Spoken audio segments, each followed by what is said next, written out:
Bismillahirrahmanirrahim. Assalamu alaikum. This video is about question number 6 of March 2021 attempt. इस question का जो solution है वो पीडीएफ फॉर्म में आपको मैं लिंक डिस्क्रिप्शन में डाल दूंगा, वहां से डाउनलोड कर लीजिएगा। सेल्स टैक्स का न्यूमेरिकल है ये।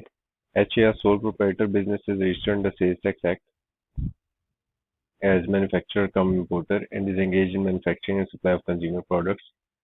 Following information is available. फरवरी 2021 का बेसिकली आपको सेल्स टैक्स रिटर्न बनाना है। रिक्वायरमेंट सवाल की क्या है कि in the light of provision of sales tax act and rules compute the amount of sales tax payable और रिफंडेबल। ओके जी, इंफॉर्मेशन देखते हैं सवाल की। Taxable goods to registered customers, treatment हम इसका क्या करते हैं हम इसका ट्रीटमेंट सिंपली हमें पता है कि taxable goods to registered customers जब होगा तो रजिस्टर्ड पर्सन अगर सप्लाई कर रहे हैं तो 17% से सेल्स टैक्स चार्ज करेगा। Taxable goods to unregistered customer, unregistered customer के केस में वी नो कि हमने क्या करना होता है, हमने 17% के साथ साथ 3% फर्दर टैक्स भी चार्ज करना है। लेकिन फेडरल गवर्नमेंट ने कुछ सिचुएशन सिनेरियो स्पेसिफाई किए हुए हैं कि जिसमें आपने वो फर्दर टैक्स चार्ज नहीं करना होता। तो in the absence of information to the contrary हम भी यही अज्यूम करेंगे कि अनरजिस्टर्ड पर्सन को जो सेल किया उसके ऊपर फर्दर टैक्स चार्ज होगा। आगे एडिशनल इंफॉर्मेशन में देख लेते हैं कोई मजीद ऐसी बात है या नहीं। Exports of taxable goods to Saudi Arabia, तो एक्सपोर्ट्स को आंखें बंद करके हमने क्या करना होता है, ये जीरो रेटेड आइटम है सेक्शन 4 के अंडर, और एक्सपोर्ट्स को जीरो रेट कर देना होगा। Additional information, purchases taxable goods from registered suppliers, इसके ऊपर 17% टैक्स चार्ज हुआ होगा। Taxable goods from unregistered suppliers, ये आपको सेल्स टैक्स चार्ज ही नहीं कर सकते, आपकी कैलकुलेशन पे इस फिगर का कोई इम्पैक्ट नहीं आएगा। Packing material from unregistered supplier, इसका भी आपकी, क्योंकि अनरजिस्टर्ड पर्सन है तो सेल्स टैक्स चार्ज ही नहीं कर सकता, तो आपकी टैक्स सेल्स टैक्स की कैलकुलेशन में इन दो फिगर्स का कोई रोल नहीं है। Supplies of taxable goods to registered customers include, so supply of taxable goods to registered customers, इसमें क्या क्या शामिल है, ये कुछ दो मजीद इंफॉर्मेशन दी हुई है, देख लेते हैं क्या है।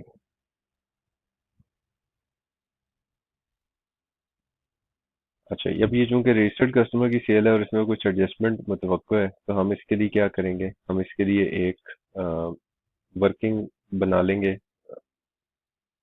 टू रजिस्टर्ड पर्सन, और इसमें 27,50,000 की अमाउंट हम मेंशन कर लेते हैं, क्योंकि ये 27,50,000 आपको सवाल में एज इट इज गिवन है, तो वहां से हमने ले लिया।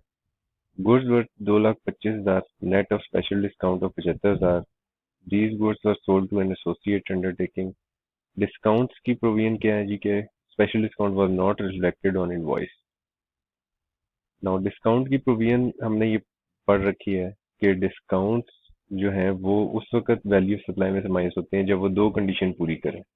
It should be in accordance with norms of business, जो कि यहाँ वो बता रहा है कि आपने एसोसिएट को दिया है तो इसका मतलब स्पेशल डिस्काउंट है, और एसोसिएट को दिया है तो नॉर्म्स ऑफ बिजनेस के मुताबिक तो नहीं है।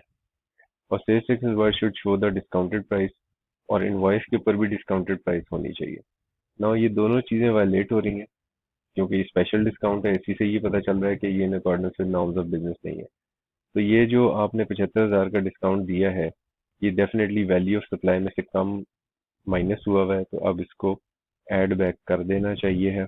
So we will simply add this 75,000 जो वैल्यू रजिस्टर्ड पर्सन को सेल्स है उसमें ऐड कर देंगे। Goods worth 1,20,000 supplied to customer in Multan, HA had received full payment against the goods in November 2020। Now जो सेल्स टैक्स लॉ में time of supply की definition है उसमें ये बताया हुआ है कि गुड्स डिलीवर हो, मेड अवेलेबल हो या पेमेंट रिसीव हो जाए, इनमें से जो काम पहले हो तो सप्लाई हो जाती है, और जिस टैक्स पीरियड में यानी जिस मंथ में सप्लाई हो जाए वो फिर उसी मंथ की रिटर्न में रिपोर्ट होना चाहिए।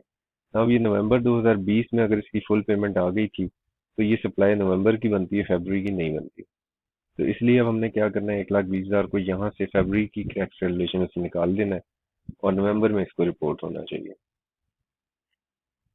Supplies of taxable goods to unregistered customer include sale of 1,30,000 to end consumer।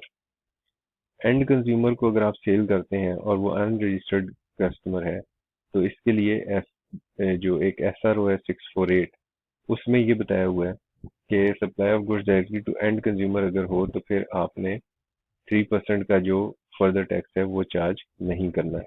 ये आपकी स्टडी टेक्स्ट में पेज 252 के ऊपर इस SRO का जिक्र किया गया। तो इसके ऊपर फर्दर टैक्स चूंकि चार्ज नहीं होना, तो इसलिए अपनी कैलकुलेशन पर्पजेस के लिए जो आपने अनरजिस्टर्ड पर्सन को सेल्स किया उसमें से हम इसको निकाल देते हैं और इनके ऊपर सिर्फ 17% ही सेल्स टैक्स चार्ज होगा। इसलिए मैं इसको अपनी कैलकुलेशन की आसानी के लिए इधर ऊपर ऐड कर रहा हूँ, ताकि इस फिगर को यहाँ से निकाला और इधर शामिल कर लिया ताकि ये इनके साथ मिल जाए और 17% सेल्स टैक्स चार्ज हो जाए। परचेजेस की आगे बात शुरू हो जाती है, जिसको हम पहले अपनी ये सेल्स 28,35,000, ये इसको अब हम अपनी जो हमारा फॉर्मेट है 28,35,000 को यहाँ लिखा, इसके ऊपर 17% सेल्स टैक्स चार्ज कर देंगे। इसी तरह 9,20,000 जो हमारे वर्किंग नोट में फाइनल हुई है फिगर 9,20,000, इसको भी ऊपर ले जाते हैं और इसके ऊपर 17% और 3% फर्दर टैक्स चार्ज कर देंगे। हाँ, ये जो 17% और 3% का फर्दर टैक्स चार्ज किया है, इसको इसका फर्दर टैक्स का जो कॉलम है उसमें लिख लेते हैं और जो 17% सेल्स टैक्स है उसको हम इधर लिख लेते हैं अपनी कैलकुलेशन के अंदर। और ऊपर जो एक्सपोर्ट्स थे 15 लाख के, उसको हम जीरो रेटेड के तौर पे लिख लेते हैं। सो ये 15 लाख इज एक्सपोर्ट और इसके ऊपर जीरो रेटेड और इसके ऊपर 0% सेल्स टैक्स चार्ज हो गया। परचेजेस की details can from registered supplier include goods worth 1 lakh paid from Huck Enterprises on 5 February 2021। On 20 February, Huck Enterprises informed that with effect from 1st February, its registration has been suspended। अगर किसी supplier ने आपको सामान supply किया है और उसकी registration suspend हो गई हुई है, तो आप अपनी रिटर्न फाइल करते हुए उसका इनपुट टैक्स क्लेम नहीं कर सकते। ठीक है, सो ये आपका जो पेज नंबर 262 है, इसके ऊपर ये इंफॉर्मेशन गिवन है आपके स्टडी टेक्स्ट के अंदर। तो इसका मतलब ये कि इस 1 लाख का इनपुट टैक्स मैं क्लेम नहीं कर सकता क्योंकि इस सप्लायर की रजिस्ट्रेशन सस्पेंडेड है और मुझे रिटर्न फाइल करते हुए ये बात पता है। तो इसलिए जो 1 लाख रुपया है इसको मैं यहाँ से निकाल देता हूँ 18,90,000 में से। 18,90,000 क्या है, ये जो ऊपर जो आपने परचेज किया रजिस्टर्ड पर्सन से। Goods worth 85,000 paid purchased in cash. तो अगर आप कैश में परचेज करते हैं तो इसका नुकसान क्या होता है?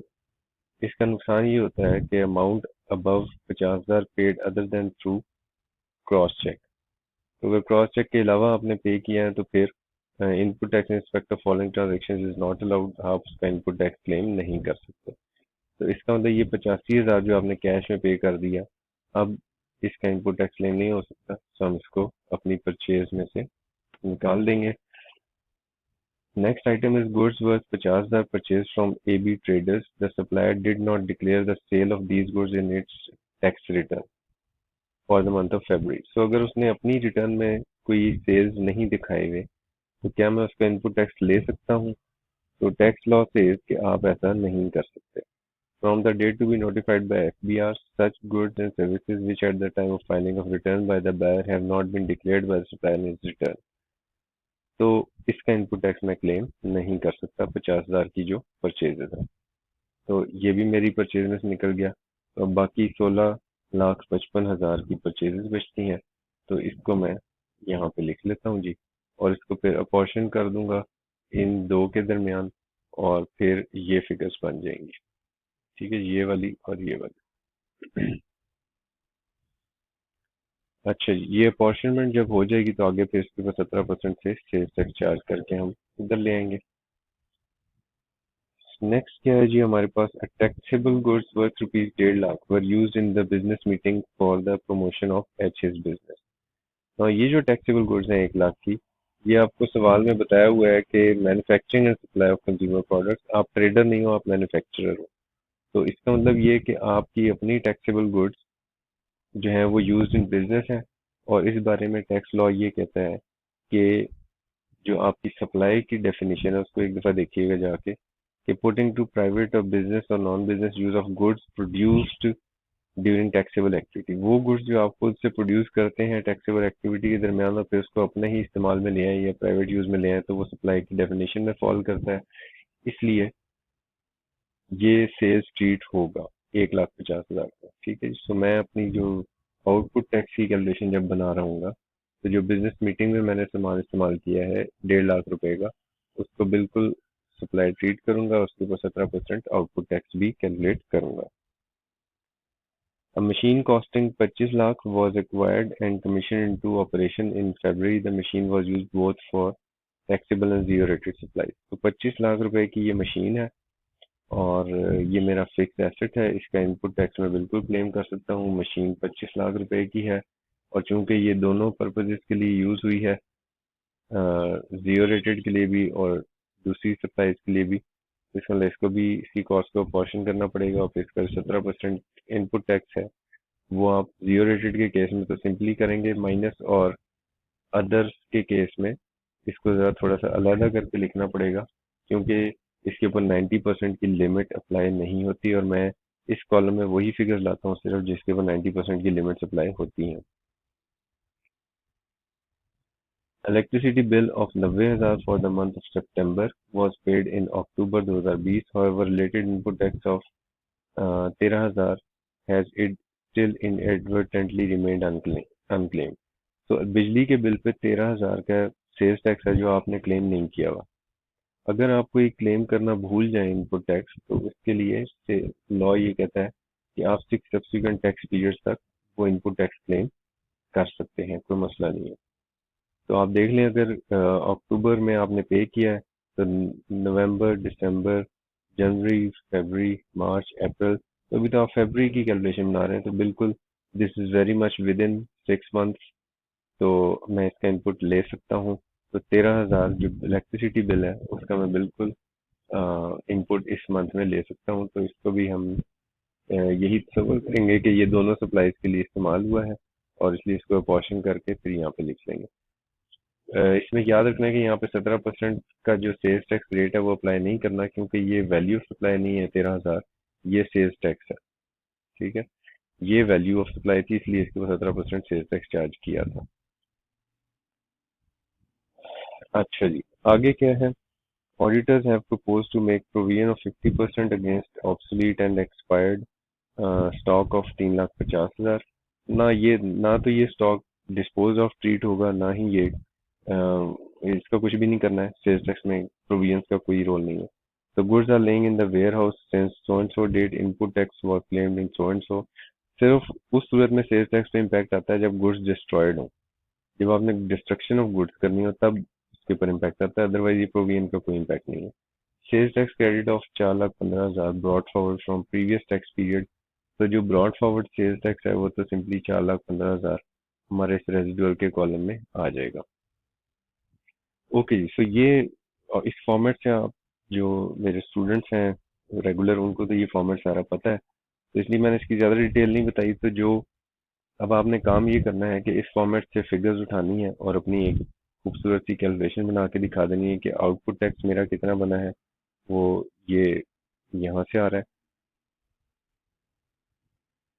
उसके बाद परचेजेस, ये जो फिगर्स हैं इसके कलर्स को मैंने मैच किया हुआ है उसके साथ जो ऊपर फिगर्स, ये मेरी जो वर्किंग थी, ये सारी जो वर्किंग हमने बनाई है, इस वर्किंग में जो भी कलर स्कीम यूज की है उसी को सिर्फ यहाँ पे एग्जाम्पलीफाई करने के लिए बता दिया हुआ है। मैं एक स्नैप आपको और दिखा देता हूँ जिसमें मैंने एरोस से इसको लिंक किया हुआ है कि कौन सी फिगर कहाँ से आ रही है। अच्छा, ये अगर किसी को कंफ्यूजन हो तो फिर ये इस वर्किंग से देख लेना कि कौन सी फिगर, इसको वीडियो को पॉज करके आप देख लीजिएगा। ओके, सो ये हमारी कैलकुलेशन हो गई जी, जो हमने बनानी है। आउटपुट टैक्स में से इनपुट टैक्सेस माइनस करेंगे हम, और इनपुट टैक्सेस कौन कौन से माइनस करेंगे? Purchase, electricity bill, input brought forward. इस ये जो एक जवाब बनेगा इसको 90% ऑफ आउटपुट टैक्स के साथ कंपेयर किया जाएगा। ये जो आउटपुट टैक्स है इसका 90% बनाओगे आप, और इन दोनों में से जो लेसर फिगर है विच एवर इज लेस, उसको फिर ले आएंगे यहाँ पे और इधर से माइनस कर लेंगे। इन दोनों का जो डिफरेंस होगा इन दो फिगर्स का, वो फिर आप कैरी फॉरवर्ड कर सकते हैं, इनपुट कैरी फॉरवर्ड। ठीक है, ये आप कैरी फॉरवर्ड कर सकते हैं और फिर अगले साल कह रहा हूँ टैक्स पीरियड जो होगा नेक्स्ट मंथ उसमें इस्तेमाल होगा। ये जो सेल्स टैक्स पेबल है इसमें से input on machines, fix assets का इनपुट टैक्स, वो उसके ऊपर चूंकि 90% की लिमिट अप्लाई नहीं होती, पूरा का पूरा माइनस करेंगे, तो ये भी कैरी फॉरवर्ड करना होगा आपको फिक्स एसेट्स का जो इनपुट टैक्स है। फर्दर टैक्स जो है वो उसके ऊपर कोई ज़रब तकसीम नहीं होती, ये एज इट इज़ पेएबल है। और ये फर्दर टैक्स जो आपने ऊपर कैलकुलेट किया था यहाँ पे, वो एज इट इज़ पेएबल हो जाएगा। और जो refund on zero rated supplies है वो सिंपली आपको यहाँ से पता चल रहा है, जो जीरो रेटेड से मुतल का इनपुट टैक्सेस है वो सारे के सारे माइनस हो जाएंगे। Okay, so this was about question number 6। I'll see you all in my next video. Thank you very much. Assalamu alaikum.